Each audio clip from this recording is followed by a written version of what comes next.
Hey guys, in this video I will show you how you can fix this unlicensed Adobe app has been disabled. So without further ado, let's get started.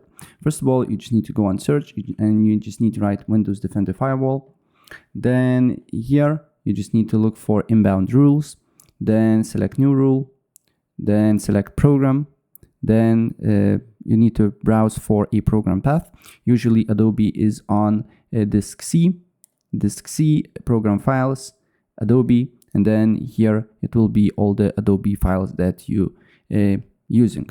And then you just need to find as you can see here, exe file of that particular app, and then you just need to hit next, and then here you just need to block connection, right? And then make sure these options are selected, press next, and give it a name. So for example, I will give Adobe test, right? And then finish, right? And then you should see Adobe blocked connection.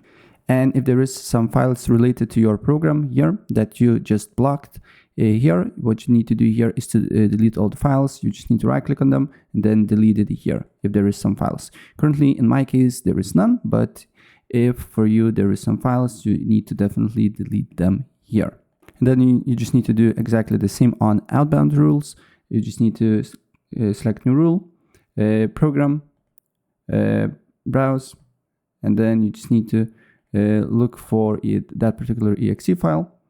Then next, block connection, next, give it a name, finish. And once it's finished, look if there is no Adobe apps, Adobe tasks running here. And if there is, you just need to right click on it and delete it. And that's basically what you need to do here. So if I helped you out, please press like button and subscribe for more. Take care. Bye.